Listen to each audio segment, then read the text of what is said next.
Bonjour Jacques. Bonjour Marie. You are our newly appointed president for this year.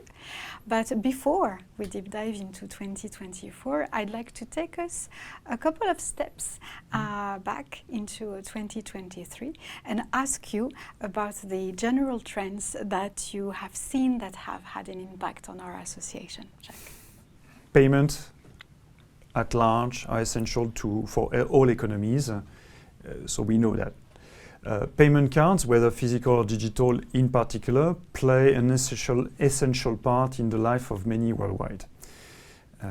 Just to name one figures reported by the Smart Payment Association on 2022 shipments, 2.6 billion cards were shipped, and these numbers keeps on increasing. So we've seen that in a rather tormented geopolitical context, sovereignty in payments resonates even more loudly to many central banks worldwide.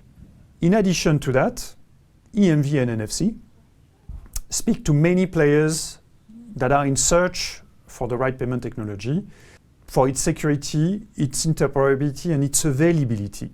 So EMV for ticketing in transit is gaining traction. Retailers issuing payment instruments are leveraging EMV rails. So in a nutshell, back in 2023, we've seen that the payment ecosystem is remaining very dynamic. It is driven by the need for sovereignty in payments, which remains really a strong focus worldwide, as well as the need for convenience and security at large.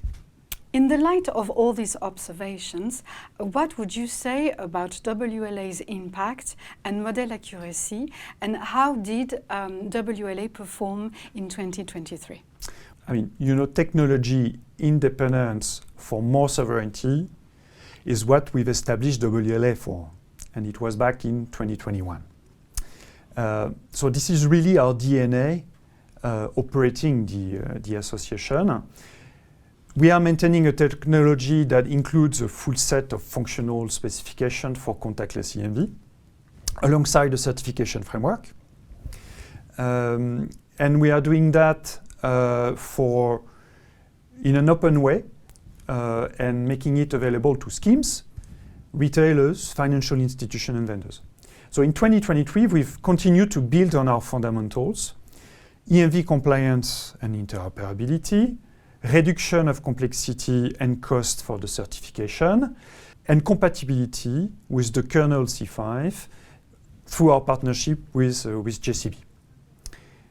So we've seen that the WLA value proposal continues to attract new organizations.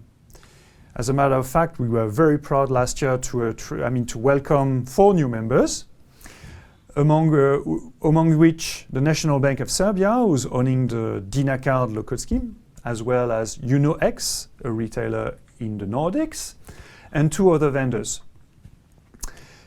As a member-driven association, the variety of the backgrounds of our members is key. Thank you, Jacques. So we've seen that 2023 has been a very active year for WLA, onboarding new members and maintaining the technology framework.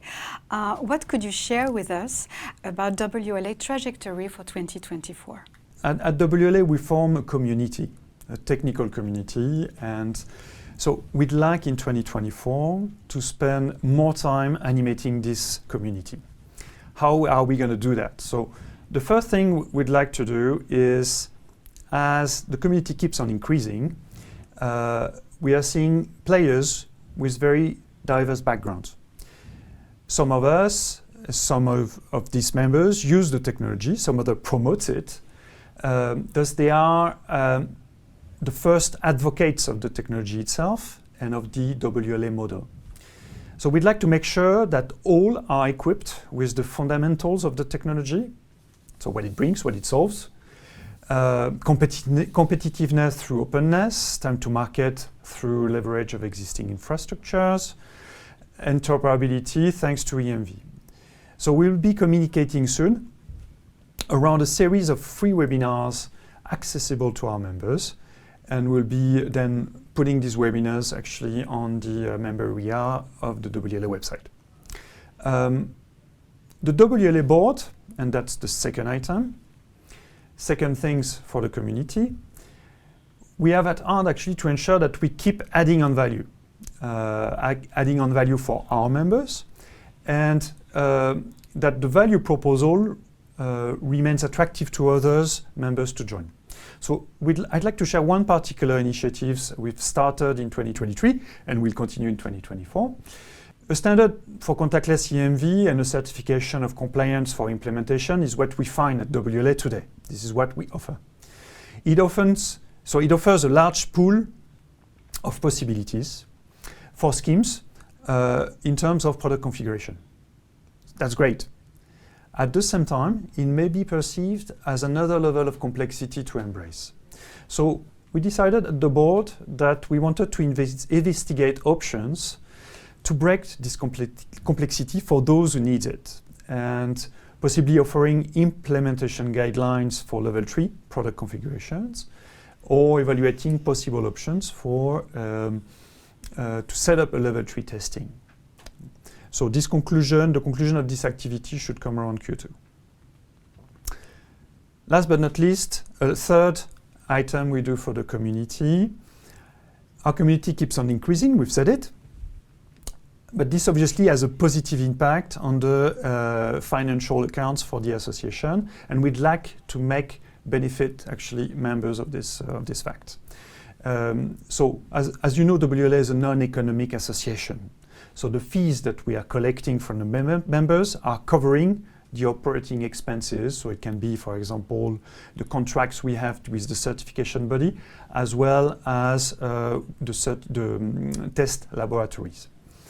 So I'm happy to share that on behalf of the WLA board that we've decided to reevaluate the fees applicable to 2024, adjusting them down, and this for each membership type. So good news for all.